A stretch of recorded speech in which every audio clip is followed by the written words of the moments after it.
Bonjour à toutes, bonjour à tous, voici une nouvelle vidéo, cette fois-ci sur un système d'exploitation qui s'appelle Chromixium. Donc il s'agit d'un système simple qui se veut un clone de Chrome OS, donc, que l'on va voir tout de suite pour pouvoir faire un petit peu la comparaison entre les deux systèmes d'exploitation que l'on va voir. Donc voilà, donc Chrome OS qui se veut sur les Chromebooks avec cette apparence, donc évidemment sur l'apparence de Google Chrome en lui-même. Donc ici en bas la barre totalement transparente, sauf ici où on voit apparaître l'heure, la Wi-Fi et quelques petites options comme on a l'habitude d'avoir, ou comme moi ici à droite, ici l'heure, tout ça c'est ici. Ici on a bien évidemment le navigateur avec les web apps que l'on trouve ici sur le bas. Voilà. Alors attention le petit menu qui se trouve ici, donc on verra s'il est bien ici présent. Voilà. Euh, sur le design en lui-même, on voit qu'il y a un petit dégradé de couleur qui a été choisi. Alors, est-ce que c'est un thème ou quoi que ce soit? Apparemment non, parce que justement, c'est vraiment le thème de Google Chrome qui se veut comme ça, avec des dégradés de couleur, sur un fond transparent, voilà, un petit peu blur, donc avec un effet de transparent mais flouté. Donc voilà, comme le veut Windows 7 et Windows Vista avec l'interface aéro. Donc voilà. Donc on va voir tout simplement avec d'autres images. Hop, c'est pas ça.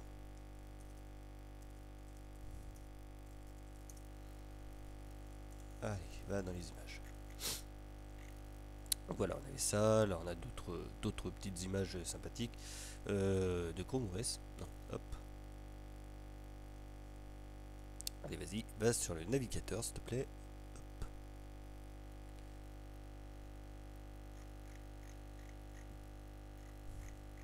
Donc on va jusqu'à l'image, hop, voilà. Là c'est pareil, on voit qu'il y a un petit dégradé, enfin c'est vraiment léger. Voilà, donc d'autres images, donc toujours pareil, là les options qui sont ici. Hop, ici avec le navigateur toujours allumé, bien évidemment. Voilà, là on voit qu'il est allumé complètement en mode navigateur de fichiers. Hop, donc voilà. C'est une petite vue vite fait comme ça. Ça c'est quoi? C'est Vine, enfin des petites choses comme ça. Voilà. Hop, on fait un petit aller. Bon, on voit vraiment que c'est toujours transparent. Vraiment. Enfin non, c'est faux parce que c'est autre chose ça. Enfin voilà. Donc c'était les quelques images que l'on pouvait voir. Maintenant, ce que l'on va faire, c'est qu'on va démarrer la machine virtuelle et on va justement voir ce que ça va faire. Voilà, voilà.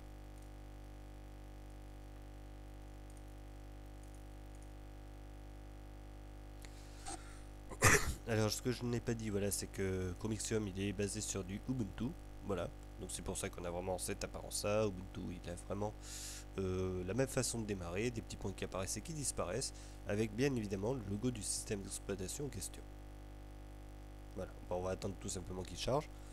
Mais normalement ça devrait aller assez vite. Et puis ce que j'ai pas dit aussi, c'est que le bureau qui est installé dessus, c'est OpenBox. Voilà, mais revisité bien évidemment pour pouvoir avoir l'interface de Chrome OS. Donc voilà. Bon, la page login, alors ça j'ai pas été regarder si c'est vraiment pareil que Chrome OS, mais je pense pas du tout. Hein, parce que de toute façon, la charte graphique veut que ce soit d'une certaine manière. Donc voilà, voilà. Donc on va le laisser charger tranquillement, mais ça devrait aller assez vite si tout se passe bien. Voilà.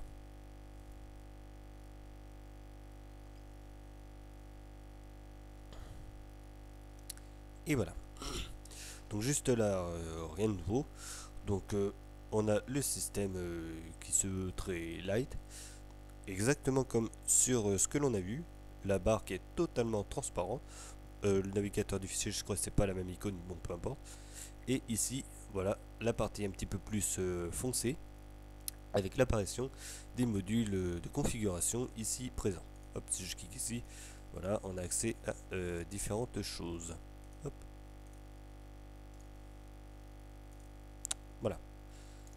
Puis là, voilà, voilà. Donc jusque là, rien de spécial. On va juste commencer par vous une petite application sympathique qu'on appelle le terminal. Alors, où est-ce qu'ils l'ont mis déjà? Ça doit être dans accessoires, voilà, terminal. On va se faire un petit hashtop vite fait pour voir ce que ça consomme à vide. Voilà. Donc, bon, bien évidemment, on est sur du Linux, donc Linux, terminal, tout ça, ça va ensemble. Pour ceux qui ne savent pas trop, donc voilà, on a tout simplement une consommation de RAM de 345 mégas, ouais, j'arrondis toujours un peu, sur un total de 2485. Bon, bah voilà, donc ça consomme pas énormément à vide, voilà. Donc ça jusque-là, ok. Et là, on voit justement l'apparence du système un petit peu, donc on se retrouve vraiment avec quelque chose de similaire à ce que l'on avait vu tout à l'heure.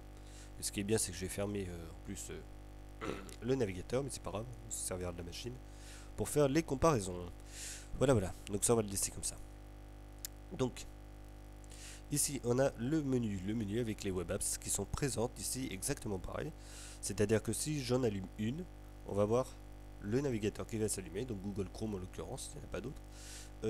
Et on va pouvoir avoir accès aux web apps qui sont préinstallés ou installés après par l'utilisateur. Donc moi en l'occurrence j'ai voulu voir avec Picasa voir si ça s'installait, ça y était pas, donc voilà.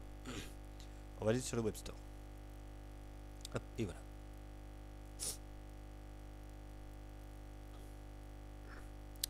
Donc là rien de spécifique à part que c'est vraiment le web store. On a voilà des choses sympathiques, Hangout qui est présent. On a d'autres choses comme Remote Desktop, je sais pas ce que c'est exactement, bon, il y a plein d'autres choses. Il suffit de les installer, d'essayer. Il y a aussi la possibilité d'avoir des jeux vidéo que je vais pas tester ici sur cette machine virtuelle parce que tout simplement ça fonctionne pas du tout. Voilà, évidemment, c'est pas en fixe et surtout c'est pas en dur dans l'ordinateur. Voilà. Donc là je fais une petite vue là vite fait. Bon, il y a GIMP qui est possible. Voilà, enfin GIMP pour ceux qui ne savent pas ce que c'est, mais bon, ça commence à être de plus en plus connu, c'est pour faire de la retouche d'image, donc un petit peu comme, comment ça s'appelle, Photoshop, qui lui est payant, mais lui GIMP il est gratuit. Donc voilà, donc jusque là, bah, pas grand chose hein, de vraiment spécial, hein, à part que là si je veux DeviantArt, hop, voilà, je le mets sur ajouter, voilà, j'ajoute, check, voilà.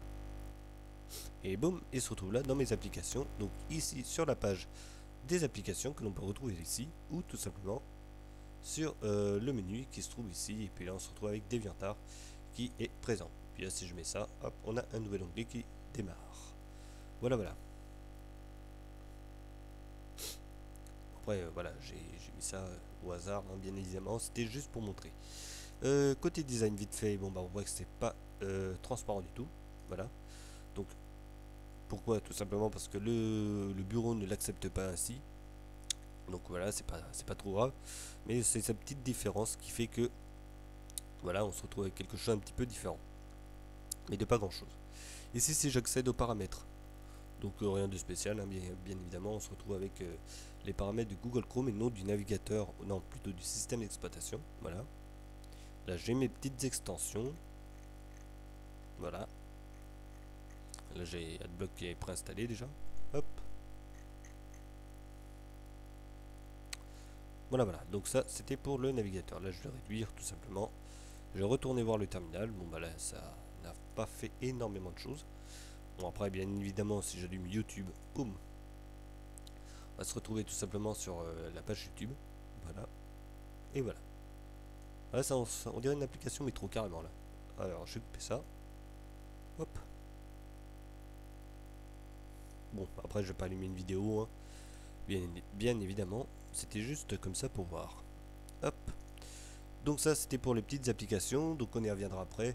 Là, je vais juste voir les applications directement installées avec le système. Donc les paramètres, on va passer vite fait, mais c'est pour paramétrer tout simplement le système d'exploitation. Voilà, donc qu'est-ce que je veux faire ou pas. Donc je vais sur le contrôle, voilà. Je peux changer le thème et tout, ce que je ne veux pas faire. Donc là, je vois qu'il y a un dock qui est applicable. Voilà, donc, et si je fais 30, je sais pas ce que ça fait, appliquer. Ok, bah il n'y a pas de dock, c'est pas grave. Voilà, voilà. Donc là on voit qu'on est sur Ubuntu, on a le petit truc Ubuntu Apps, voilà pour en installer d'autres. Qu'est-ce qui s'est passé? J'ai fermé le panneau de configuration, c'est pour ça. Donc les accessoires, vite fait, on passe à la calculette, capture d'écran, bon ok, navigateur du fichier, on va y venir justement. De quoi dézipper ou décompresser les fichiers qui sont compressés, qu'on a téléchargés au préalable. Le terminal qui est juste derrière nous, hein, bien évidemment. Éditeur de texte, visionneuse d'images. Ok. Donc ça, hop, je vais cliquer là-dessus. Bon, bah, voilà. Visionneuse d'images totalement banale. Voilà. Une petite latence à chaque fois que je clique sur l'application. Il faut le temps à chaque fois qu'il recharge le truc. Internet, BitTorrent là. Donc le lanceur d'application de Google Chrome qui se trouve ici. Donc la petite, le petit bouton recharger. Les web apps qui sont ici. Donc là après, j'ai pas fait Gmail du tout, mais bon. Bon bah ça c'est pour mettre son compte effectif. Donc c'est ce que j'ai fait. Je me suis connecté avec mon compte YouTube, celui avec lequel je fais mes vidéos. Et donc j'ai pu avoir accès aux applications. Voilà. Et puis les applications d'Ubuntu. Donc voilà, donc je vais pas l'allumer, hein, c'est justement on va éviter. Multimédia, de quoi graver des DVD, voilà, ou des CD, peu importe. Bon, le contrôle de volume, peu importe, voilà. Et on a un lecteur multimédia, parole, et puis YouTube, voilà. Donc pas grand chose, voilà. Ici, si on va sur le système pour restaurer le système, l'édition de partition, donc si on met un disque dur externe ou quoi que ce soit, bah, il y a de quoi modifier et puis réarranger son disque dur. Le gestionnaire de tâches et HTOP, donc c'est juste derrière nous.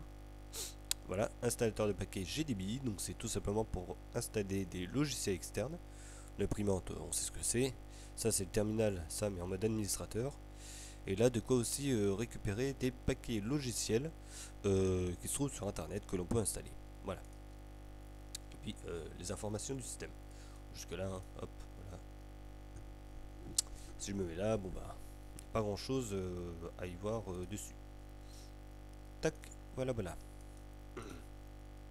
Bon, alors après, comme j'ai dit, c'est un Ubuntu, donc je vais rallumer un terminal.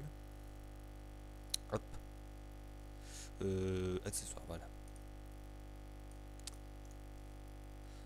Donc voilà, si on va accéder au menu, hein, c'est à chaque fois, c'est clic droit, comment ça s'appelle, pour avoir le menu. Voilà. Puis il est en anglais, mais bon, c'est pas grave, peu importe. Donc, vu que c'est un Ubuntu, bah voilà, on peut installer des logiciels, tout simplement.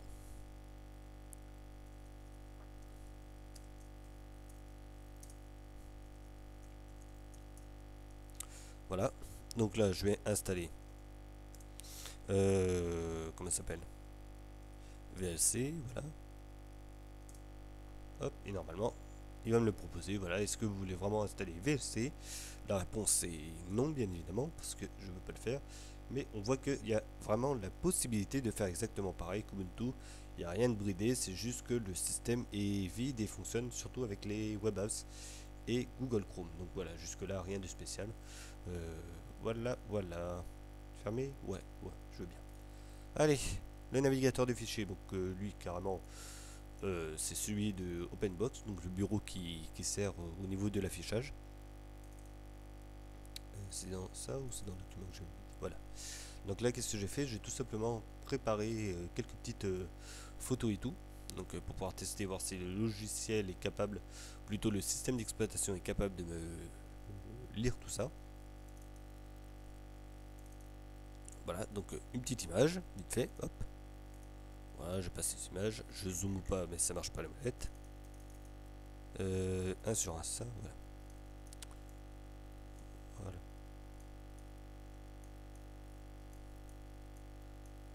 Voilà, voilà. Donc ça, c'était pour ça. La possibilité d'avoir des réglages, hop. Donc très très basique. Un petit PDF, je voudrais savoir s'il est capable de fonctionner. Donc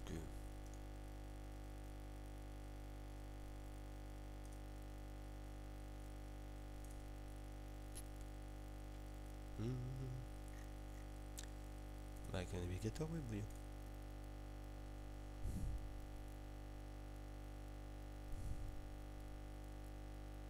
Voilà.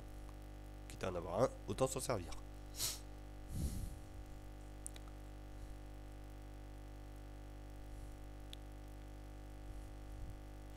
Voilà, voilà, ça charge et donc on peut lire les PDF Voilà, nickel. Donc ça va très très bien. Donc là c'est alors je sais pas si c'est Adobe ou pas, apparemment ça en a l'air qui gère ça. Voilà. Donc bon. La petite question du jour, l'inventeur du Bitbucket était-il un gros pervers? Alors ça, bonne question. Voilà, voilà. Donc c'est très bien. Donc là, on va tester tout simplement l'ouverture d'un fichier. Donc, bien évidemment, je ne vais pas l'ouvrir avec ça. Autre application, annulée, ben, je vais l'ouvrir avec Google Doc.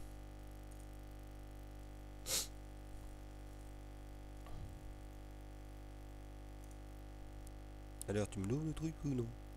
Voilà. Donc c'est pour écrire, c'est ça. Voilà.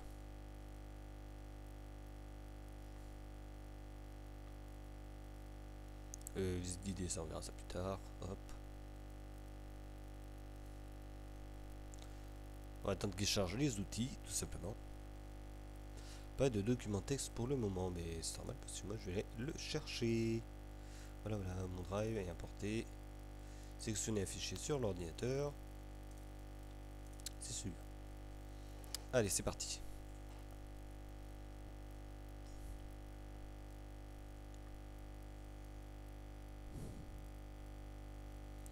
Voilà, voilà. Donc là, il est en train de me lire mon document Word, voilà, que j'avais au préalable fait. Hop.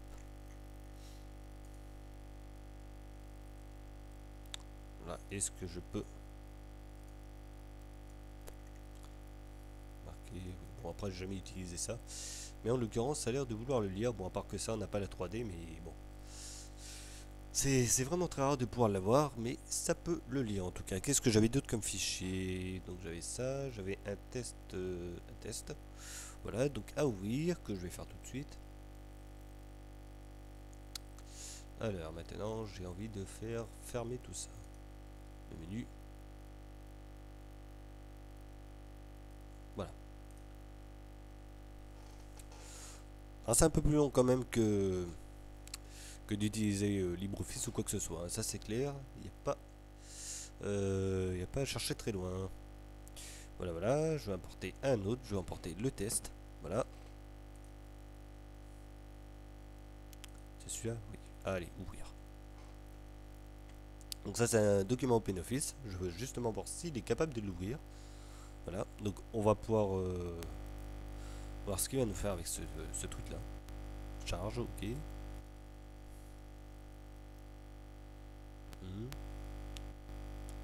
Ok, oui, bah non, ça ne l'ouvre pas. Voilà, donc ça, ce que l'on voit là, c'est ce qu'il y a à l'intérieur du fichier .odt, c'est l'extension, donc bon, c'est du code. Donc ça sert absolument à rien de voir. Donc si je clique dessus, normalement, ça devrait pas faire grand chose.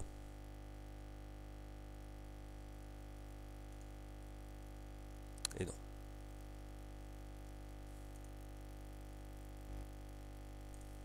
Voilà, voilà. Bon, ça c'est vu. Après, si je l'ouvre à partir du navigateur, je pense pas que ça fasse grand chose non plus. Quoique, non. Il comprend pas. Donc tant pis, tant pis. Voilà, voilà. Donc ça c'était vite fait pour voir. Là ce que je vais faire maintenant c'est voir si les musiques vont passer. Et pour ça je vais ouvrir le MP3 qui se trouve ici.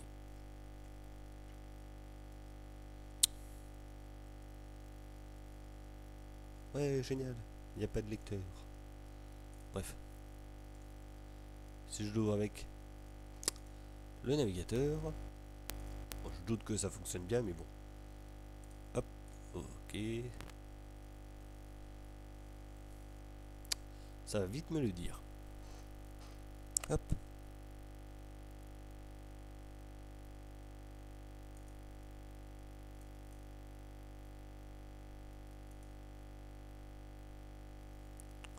Ah oui, c'est parce que tout simplement je crois que je suis pas très fort là-dessus. Ouais, si c'est bon, il y a du son. Ok. D'accord, donc ça c'est bon. Ensuite, lui, bah, ça va être pareil à mon avis. Et alors, ça ne veut pas. Hop, donc on va l'ouvrir avec bah, le navigateur encore à nouveau. Hop. On sent que Google Chrome va tout faire lui. Là, c'est sûr. Non, il ne voudra pas le lire. Ok. Bon bah les flags c'est pas la peine. Hop, ça je vais le couper. Ok, bon ça. Qu'est-ce qu'il va m'en faire? Erreur, il ne trouve pas. C'est pas grave. Hop. Le navigateur. Hop.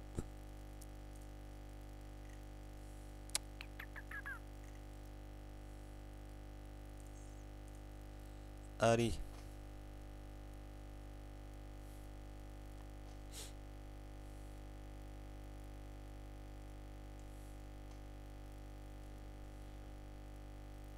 Ça fonctionne, c'est bon. Allez hop. Voilà, donc il est capable de me le lire avec le navigateur. Donc en fait, sur tous mes fichiers, tout est possible de lire avec le navigateur. Donc avec les Google Apps ou tout simplement le gestionnaire d'images, voilà, enfin la visionneuse d'images. On a une petite visionneuse de PDF, donc ça j'avais vu ça, bah, je viens de le voir, je n'avais pas vu ça avant. Voilà, il suffit de descendre un peu plus loin, voilà, PDF Viewer. Et normalement on devrait avoir la possibilité d'avoir la lecture des PDF. Voilà, voilà. Enfin presque. Ok. Ok, ok. Donc là c'est vraiment via l'interface Google Chrome. Très bien, très bien. Donc voilà. Donc là on avait tout vu. Il n'y a que le FLAC qui vraiment a des soucis. Mais bon, ça c'est pas grave, il suffit tout simplement d'installer VLC, là, comme je l'avais montré tout à l'heure, soit par là ou soit tout simplement avec le gestionnaire de logiciels d'Ubuntu. Donc je vais allumer parce que jusque là je l'ai pas fait, donc ce serait pas mal de savoir ce qu'il en est pour ça. Donc ça c'est Internet. Hop, et voilà.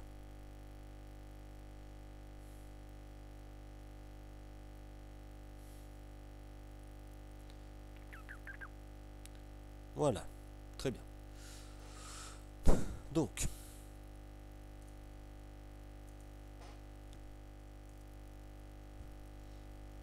ouais, allez, rentrer. Ah oui, quand même. Je voulais juste VSC, moi.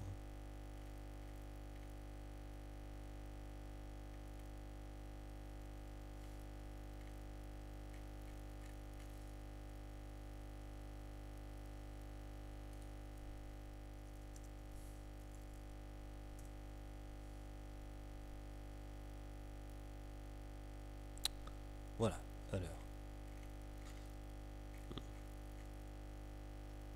Ok, bah c'est pas mal, moi je dis. Audacity, allez, fais voir. Ah, Audacity, voilà. Là, au moins, c'est clair. Donc, si je clique dessus, qu'est-ce que ça va me faire?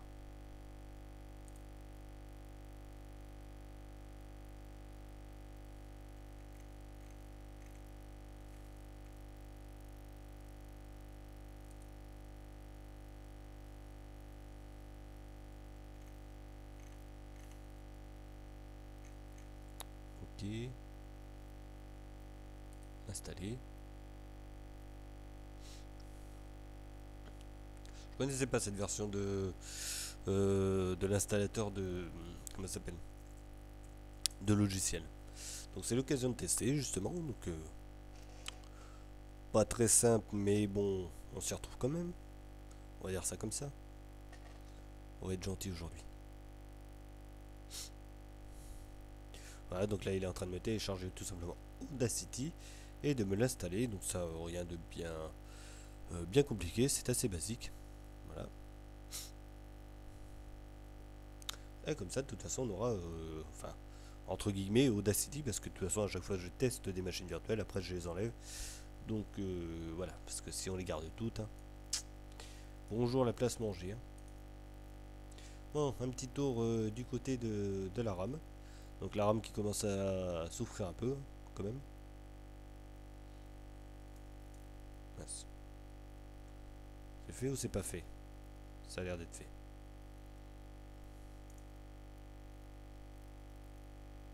Ok, ben maintenant on va voir si c'est bien ça.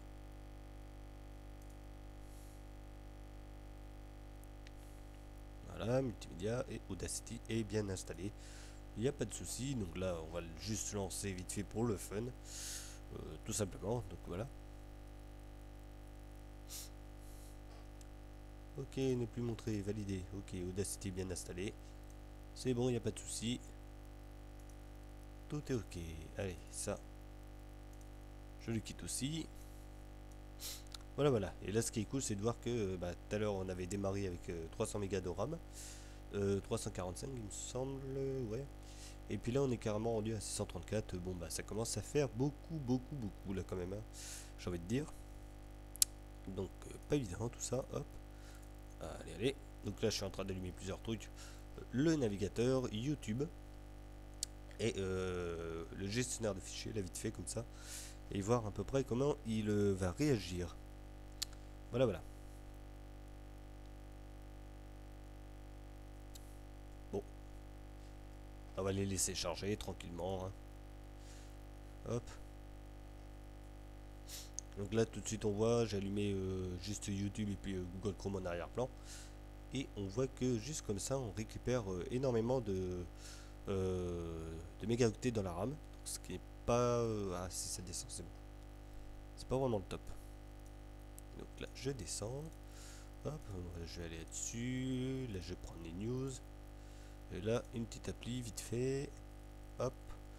Le Web Store qu'on avait vu tout à l'heure, mais que je vais rallumer. Voilà. Bon, jusqu'à là, il gère bien. Ça va, ça va. Ok, ok. Donc là, qu'est-ce qu'on avait d'autre comme application?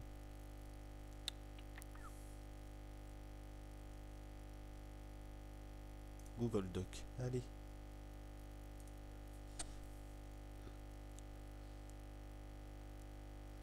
Bon, mais ça va, il a l'air de bien s'en tirer. Ça, je voulais voir. Donc, il y en a qui se demandaient pourquoi on faisait des tests comme ça de performance et tout. Mais là, ce que je fais surtout comme test, c'est pas le test de performance par rapport au CPU, disque dur et tout, parce que sur une machine virtuelle, c'est même pas la peine d'essayer. Ce qui m'intéresse de savoir surtout, c'est la RAM utilisée, donc la mémoire vive. Et ça permet de savoir plutôt, oui, c'est ça, de savoir si ça peut fonctionner sur des vieilles machines ou pas. Et donc de pouvoir, voilà, d'en apprendre un peu plus sur le système d'exploitation. Est-ce que ça va bien marcher ou pas sur une, allez, on va dire un Windows 98, ou est-ce qu'il faudrait plus un bon petit PC assez récent qui fonctionnait sous Vista ou Windows 7 ou même ceux d'aujourd'hui, pourquoi pas, pour pouvoir utiliser le système d'exploitation en l'occurrence. Donc voilà, c'est toujours bien de savoir ça. Euh, voilà, donc c'était la petite justification du jour. Je sais que la question a été un petit peu posée sur une des vidéos. Donc voilà, voilà, comme ça il y a la réponse. Et là, on voit directement ce qui se passe. Et de toute façon, là, on a fini le test. Donc là, maintenant, je vais tout éteindre. Hop. Et je crois que j'avais pas fait, voilà, changer le fond d'écran. Donc voilà, il suffit de régler sur changer le fond d'écran. Et on a la possibilité d'en choisir quelques-uns. Alors c'est appliqué pour ça, voilà. Qui se trouve ici, donc quelques petits fonds d'écran sympa, voilà.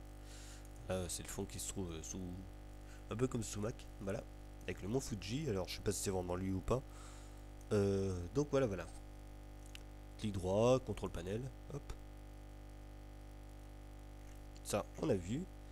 Donc voilà, rien de plus là-dessus. Donc hop, on va fermer et puis après c'est tout. Voilà, voilà, on peut faire logout et tout. Donc on a tout fini. Bon, allez, on va partir sur les points positifs et les points négatifs du système d'exploitation. Donc on va commencer par les points positifs. Donc tout simplement le fait de pouvoir avoir les Google Apps exactement comme Chrome OS. Donc là-dessus, c'est vraiment un bon point là-dessus. Donc voilà, pouvoir tout avoir, donc YouTube, Google Drive, Gmail et tout ce qui s'ensuit, donc vraiment toutes les applications qui fonctionnent avec Google Chrome. Il y a des jeux et tout ça. Bien évidemment, il faudra que la carte graphique soit compatible avec le système, donc ça il suffit d'installer le pilote graphique. Voilà, voilà, et après tout fonctionne exactement comme il faut et il n'y a pas de souci. Voilà, voilà. Donc ça c'était point positif. Autre point positif que l'on peut en faire, donc c'est la légèreté du système d'exploitation au niveau de la RAM, je précise, voilà. Donc là on voit qu'on est retombé bien en dessous de 300 mégas de RAM. Donc voilà, ça a fait du bien de tout vider un peu. Donc on va vite aller à 1 giga de RAM quand même malgré tout si on utilise pas mal le navigateur. Donc là j'ai pas énormément poussé j'ai pas allumé YouTube, des vidéos et tout ça, parce que là ça va aller un peu plus loin. Mais sinon, un bon petit, allez, on va dire 1 giga, ce serait peut-être limite, mais un bon petit PC avec 2 gigas de RAM, il y a moyen que ça tourne sans aucun souci, voilà. Bon, un processeur, pas besoin d'un processeur puissant, et la carte graphique qui puisse faire des vidéos YouTube jusqu'à 2080p, c'est ce qu'il y aurait de mieux là-dessus. Ou moins si vous avez un écran 4 tiers, dans ce cas-là, il n'y a pas besoin de la HD.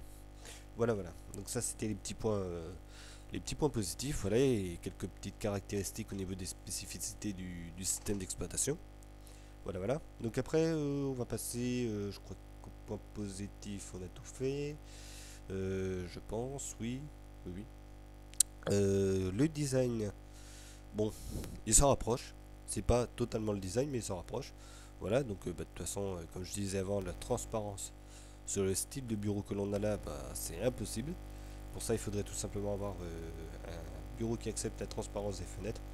En l'occurrence XFCE, KDE, GNOME, je sais pas. Voilà, donc c'est surtout ces deux-là où je suis sûr que ça fonctionne. Voilà, donc il faudrait refaire un thème sous XFCE et qui prenne exactement les mêmes caractéristiques ou le faire soi-même le thème. Dans ce cas-là, ça pourrait fonctionner. Voilà, voilà. Donc bah, ça c'est facile. Il suffit de prendre un éditeur d'image, on réalise justement un doc comme ça et on va uniquement mettre du noir comme ça, transparent. Et on va pouvoir justement mettre le doc, plutôt la barre des tâches avec cette image là en fond, et il faut absolument que justement cette image un petit peu plus noire soit cadrée comme il faut par rapport à l'heure, la date et tout ça. Donc voilà, ça c'était le petit point technique au niveau du thème. Après, bah rien d'autre à dire. Bon, après, il y en a qui trouvent peut-être ça un peu terne au niveau des couleurs, du fait que ce soit totalement gris, qu'il y ait uniquement la barre en bas qui accepte justement d'avoir de la transparence. Donc ça, on aime ou on n'aime pas, bon bah ça peu importe. Voilà. Maintenant, vraiment, les points négatifs, je dirais que ce serait plutôt au niveau euh, du bureau. Voilà. Donc OpenBox qui est vraiment très spécial à l'utilisation. Bon, parce que là, on a beau avoir un petit menu ici, c'est vraiment le menu de Google Chrome, donc rien de spécifique là-dedans. Voilà, parce que si je vais dans les paramètres, et ben, c'est uniquement les paramètres de Google Chrome. Hein, on va pas aller bien loin. Et donc pour avoir les applications, il suffit de faire clic droit dans le vide, comme ça dans le bureau.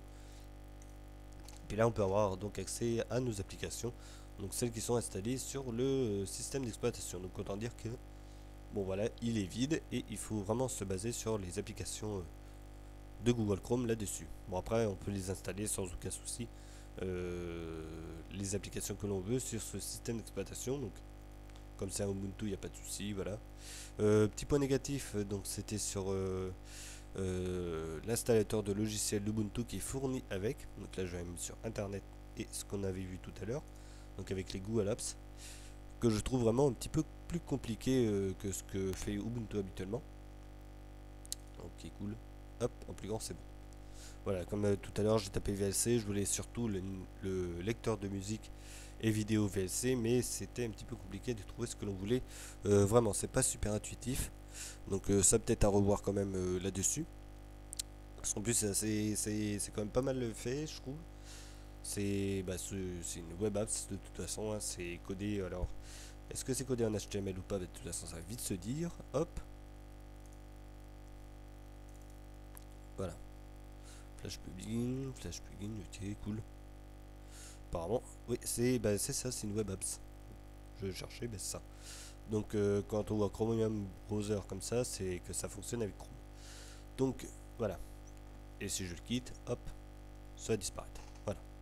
Donc, c'était ça. Donc, le petit point négatif, vraiment le magasin d'applications qui est un petit peu compliqué quand même à prendre en main. Voilà. Après, bon, bah, que dire d'autre? Je crois que bah, y a pas grand chose. Ça, navigateur des fichiers, bon, bah. Rien de spécifique, hein. Je crois que si on fait CTRL T, ouais, c'est bon, on a les onglets. Donc ça, on peut pas mettre de points positifs ou négatifs. De toute façon, maintenant, ça devient la norme sur Linux depuis quelques temps, quand même. Des navigateurs de fichiers assez simples et comme ça. Donc là-dessus, on n'en retire aucune conséquence. Voilà, voilà. Donc, de toute façon, on a fait le tour. Point positif, les Google Apps. la légèreté du système d'exploitation et puis pourquoi pas le thème en lui-même.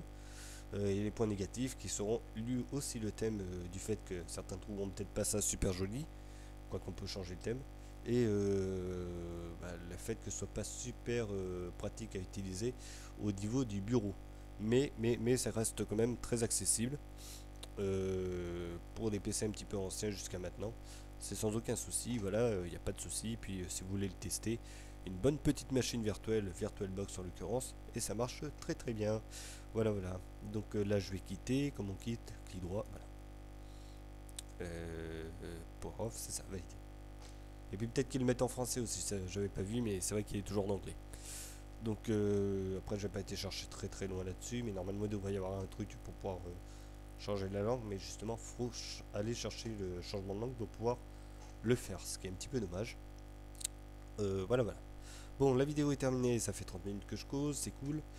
Prochaine vidéo que je ferai, bon, ce sera sur Windows 10 parce que je ferai un gros test là-dessus, donc pour les fans de Windows, c'est pour bientôt, j'ai envie de dire. Donc voilà, voilà. Allez, en attendant, portez-vous bien et à bientôt.